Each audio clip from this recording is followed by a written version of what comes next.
Welcome to Leave a Legacy live stream. Welcome everyone to another Leave a Legacy live stream, another Wednesday, another leader. And my name is Jobby Mathew, and I'm so glad that you all have joined us today. Especially, we've started this month at the Leadership Roundtable at the Legacy Group with the most important and favorite book of mine, which is the 21 Irrefutable Laws of Leadership. And this is by John C. Maxwell. So we've started the first law, the law of the lid.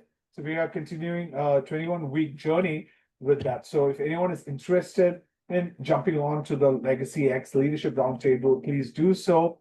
But here at Leave a Legacy, it's all about our mission is to inspire and equip you with practical tools, that stories that empower you to live intentionally, that builds a lasting impact.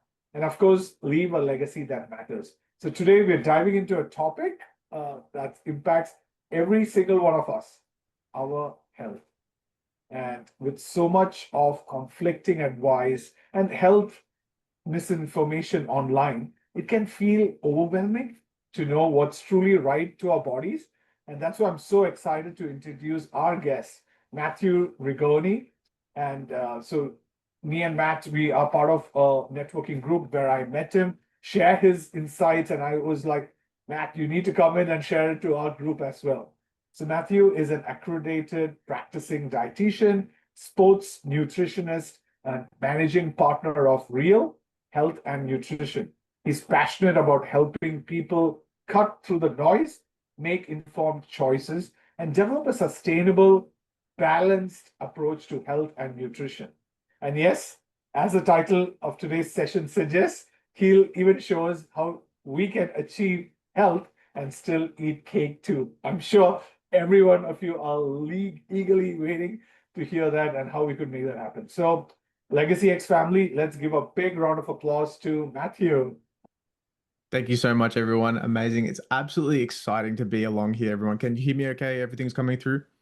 Absolutely, absolutely, Matt. You know, we've been planning this for some time now to have this you sharing into your golden nuggets into our family, and it's so glad you could join us. So maybe before we jump in, Matt, could you start us telling a little about your journey and what inspired you to become a dietitian and how you got to where you are today? Yeah, absolutely. Absolutely. So throughout life, I've been quite curious of many different things. Nutrition is probably my biggest fascination of just asking around and people having very conflicting information. I hear one thing will be amazing and very clear versus another thing is completely the contradicting factor of what someone else has said. And that got me really down that rabbit hole of, okay, well, let's start with a bachelor's. Let's see how that goes. Finish the bachelor's and I realized how much I didn't actually know. So after 3 years of uni, you think you know a little bit. I understood how much was there to learn. So continued on with the masters, completed that one, got my a dietitian accreditation, went on to do additional sport nutrition accreditation as well, and then further IBS training for gut health and irritable bowel syndrome management. So really delving into all things of nutrition, and more so recently, really exploring and really thriving in the environment of health span and longevity. There's many things we can do to support how long we live, and more importantly, how well we live, and really delving into the nutrition side of things. It's inevitable that it's a key and crucial part of a very large puzzle that is health. And that's what we want to know, right? So that's you unlocking that puzzle or revealing that puzzle for us. Because I know a dietitian can support you, but many people wonder how does a dietitian actually fit into their health journey? So can you share how working with a dietitian can help someone actually reach their personal health goals? Absolutely, 100%. So I had this perception of when I was in high school of, well, what does a dietitian actually do? And it's kind of like, oh yeah, they're the weight loss people. I try to stray away from that as much as possible. Yes, absolutely, we help a lot of people with weight loss, but I think people will be surprised when I tell them that it's actually only about 30% of my clientele that weight loss is the only goal. The rest of it comes from along multiple different avenues, whether it's diabetes, weight management, IBS and IBD, gut health, blood test analysis, and supporting organ failure, osteoporosis, nutrition deficiencies, PCOS, hormones, menopause, especially sport performance application. There's a very wide variety of clientele that we work with and support with their goals. And If I had to summarize in a single sentence, well, what do I actually do? Is that I try to make the hard parts of health easy so that I like to think of myself as Google Maps. I am Google Maps and you're still in the driver's seat. So it's really important that you're part of that, you're in control of your own journey. And I'm just providing a little bit of support to show you the easiest pathway to get there and really establishing that strategy together to actually determine what is going to be that pathway looking for. And are we more so short term? Are we long term? What is everything that goes along in that journey? Absolutely. And it's so easy and simple, the way you said about Google Maps. And it's so important to us to know what's the difference between a dietitian and because like you said, even diabetes and there's so many platforms, but I think simplifying it is really good, Matt. So thank you for that. And let's look at the bigger picture, right? So let's cutting through the noise. Health advice online can be overwhelming and let's be honest, pretty confusing. So, what are some common myths or misconceptions you see people falling for?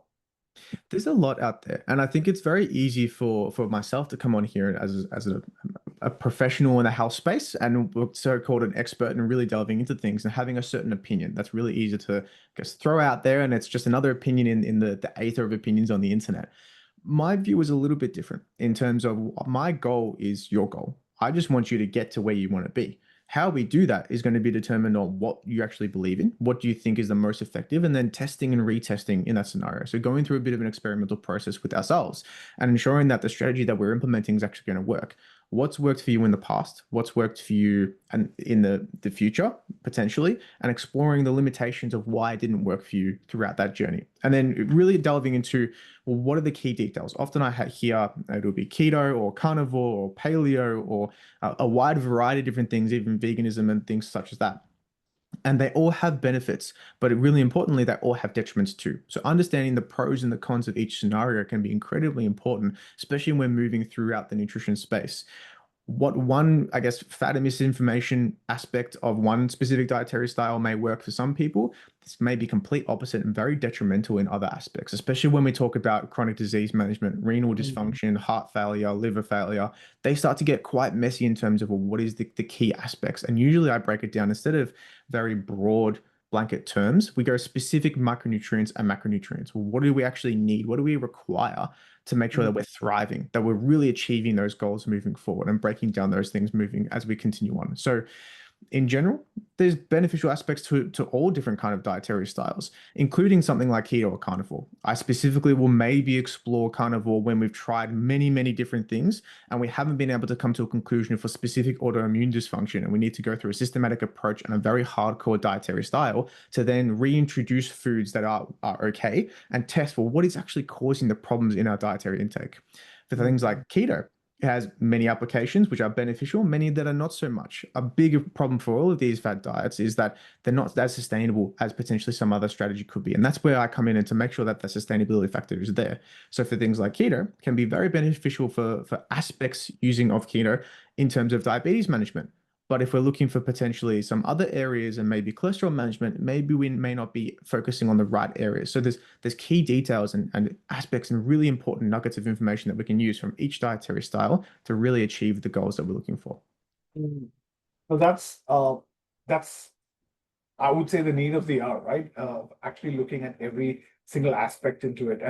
And where do you think there's so much misinformation out there, especially about health and nutrition for the common man? It's the innate human desire to want to find the answer. And nutrition's great. It's really great. There's a lot of literature out there that is quite confident. And in the same Mhm. space, there's a lot of literature that is quite inconsistent and contradicting in that we're trying to find the answer in a data pool that is not the most useful a lot of the time. So often when we're talking about general nutrition strategies, we're talking about anecdotal experiences and or collations of data from broad populations, food frequency questionnaires, often large scale golden systematic reviews aren't the most kind of reputable. So it's about, I guess, finding, well, what is the actual information that is beneficial? And generally people nutrition is such a hard concept. And there's a lot of information which I think people aren't familiar. We don't know everything about nutrition. We absolutely know a lot, but there's still a lot that we don't know. And I refer to something called the lycopene example. Lycopene's an antioxidant that we find in tomatoes, very beneficial for overall cardiovascular health and overall metabolic health. Really great. When you start to isolate that, take the lycopene out of the tomato and put in a supplement, all of a sudden it doesn't actually provide the value that we're looking for.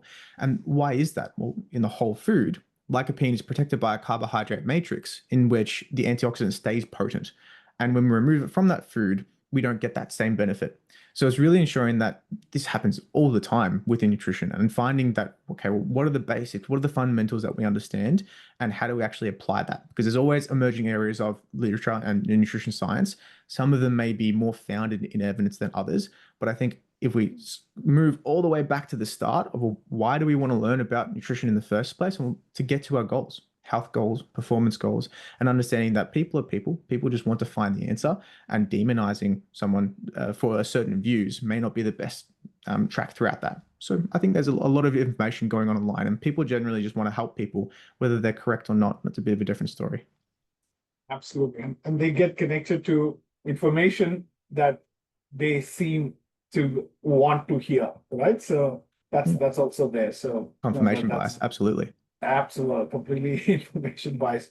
And now let's finding balance in a busy world. And that's what today's live stream title says, how to achieve health.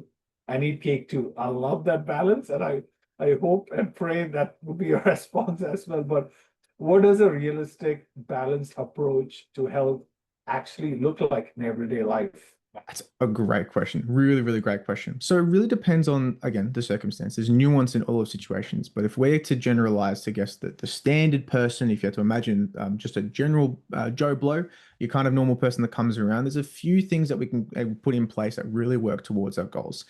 The keys that I find the most useful is adding in, not take away. So adding in the things that provide us value. Are we getting enough veg? Are we getting enough fruits? Do we have enough protein on a daily basis from our animal sources and our plant sources?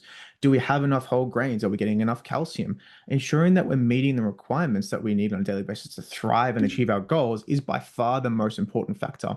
And usually that means that we can have a little bit of space for some more things that are discretionary, that aren't working as much towards our goals.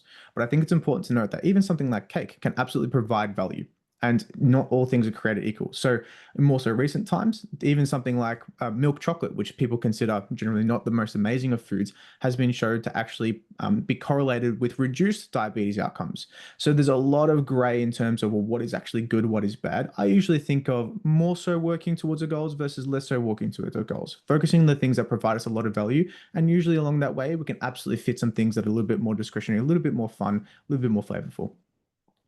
Absolutely. I love the fun. I love the flavorful aspect of looking at it. And that's the key to building sustainable habits, right? So I think that's important. So when someone is just starting their health journey and feeling a bit overwhelmed, right? Especially when you're starting that and you're, like you said, you're taking more than you're supposed to.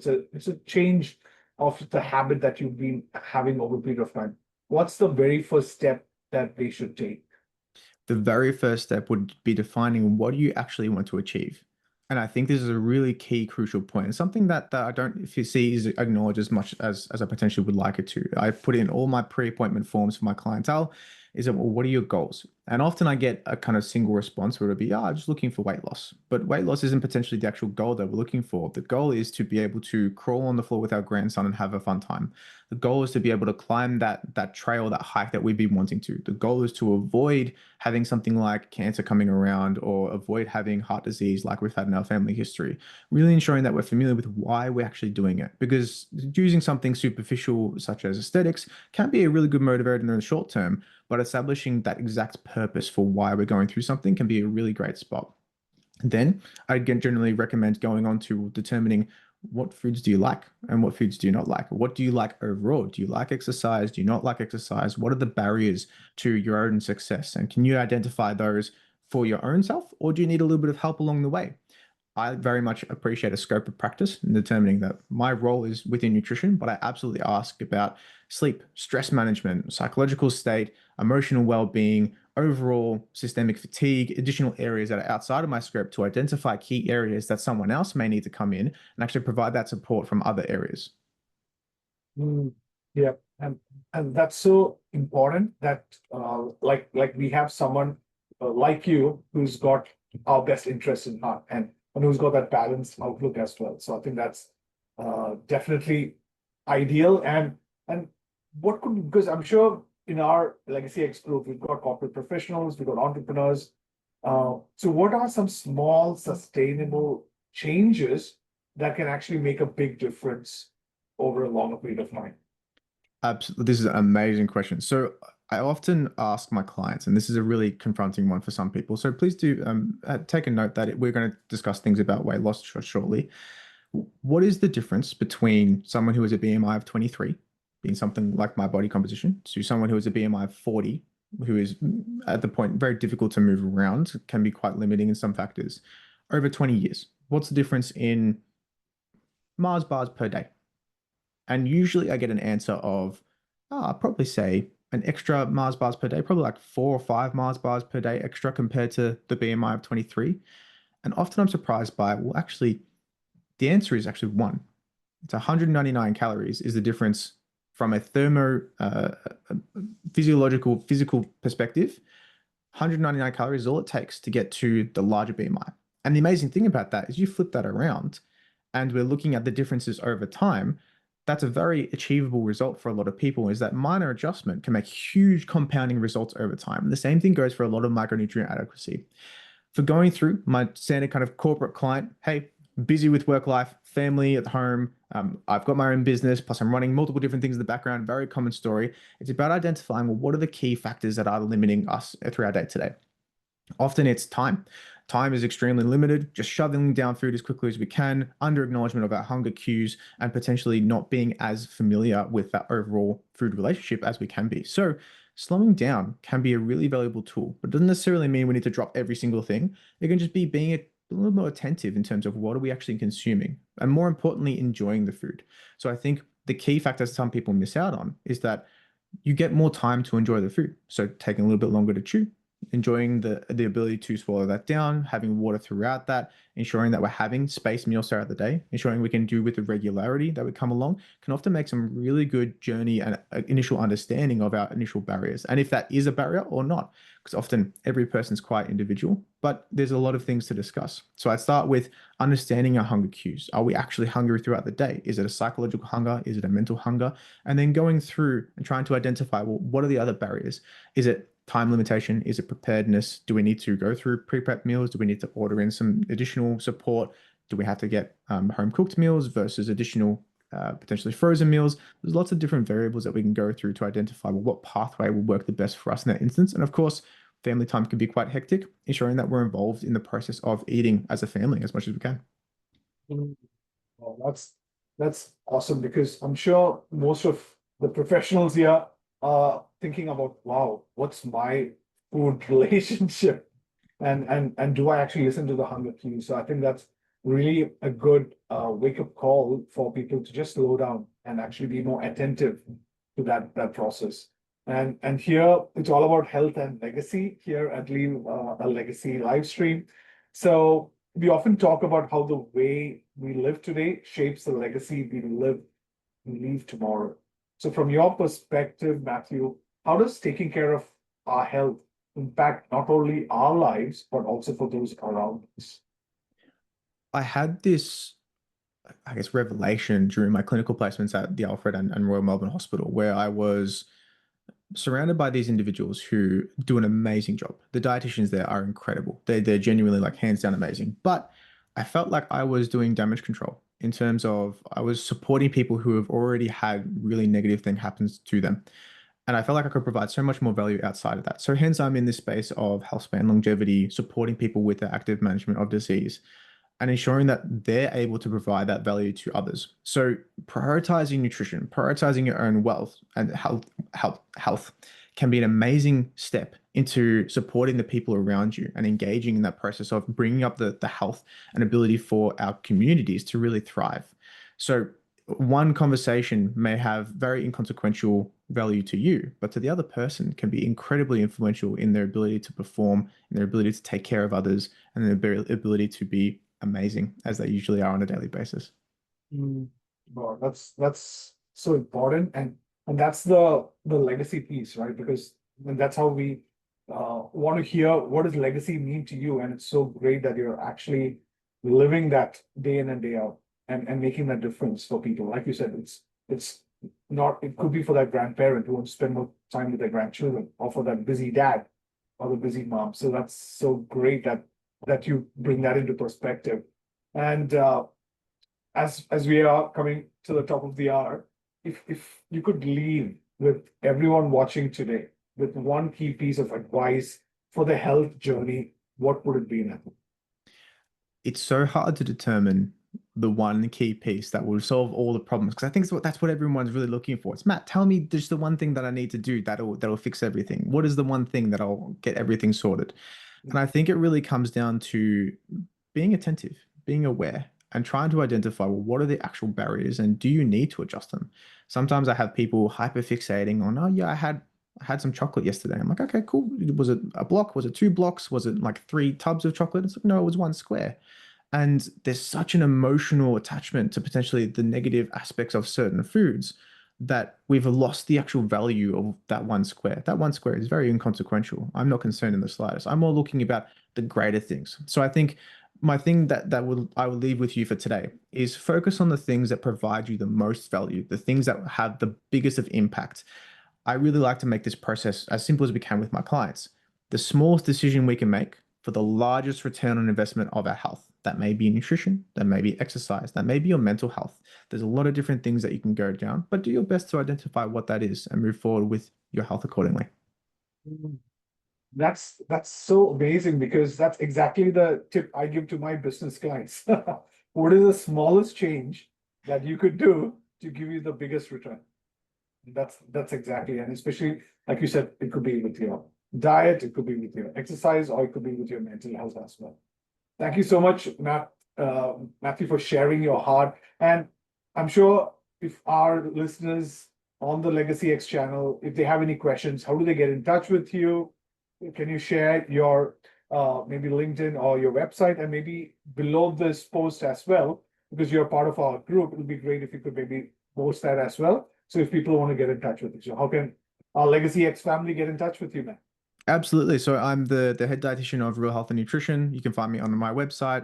You can chuck me an email at admin@realnutrition.com.au. I'm available on Instagram, LinkedIn, matthew.rigoni.dietitian, all the places that you can normally find me. If you would like support, happy to have a chat. If you would just like to talk about nutrition, my favorite foods are pizza and normal cheesecake, because baked cheesecake is a whole separate category. I'm always happy to talk about general health and well-being. And then, of course, if you'd like to come around to BGN and say hello to our lovely people in our networking circle, it's a very friendly group, and I'd love to be able to be of support and say hello. Absolutely. And also you have your own podcast, so tell us more about that. Yeah, absolutely. So it's more of me rambling like crazy with a good friend of mine and dietitian that works through R.E.A.L, Max Denicky. We're two peas in a pod in terms of I'm much more medical nutrition therapy aspect. Max is performance and hypertrophy oriented, and we often have really good debate battles in terms of, well, what actually matters with nutrition. It's called the R.E.A.L Health and Nutrition podcast on YouTube and Spotify. You can find that everywhere that it's available, and it's an amazing thing that we can kind of generally chat about nutrition. We do take comments very seriously, so if you have any good comments or requests, we would absolutely love to hear from you and talk about the things that you're interested in. Absolutely, Matthew. Thank you so much for sharing your insights and breaking down what it really means to live a healthy and balanced life. And you can see that passion. And I've seen that in person, because examples, Shweta sharing amazing transformation that she's had working with you, that helping others thrive really shines through. And I know our audience, our family has gained so much clarity and inspiration from this conversation. So for those who are watching, remember, health isn't about perfection. It's about progress, balance, and making small, consistent choices that add up over time.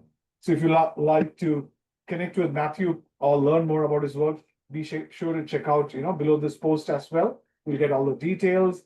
But and like he mentioned, please do come into the BGN Biz Growth Network website. There's a Bandura catch up happening this Friday. So please be there, and you can ensure Matthew will be leading it, and reach out for any guidance on your health journey. So thank you so much for joining us today. And as always, keep building lives of purpose, impact, and legacy. So until next time, see you on the next Leave a Legacy live stream.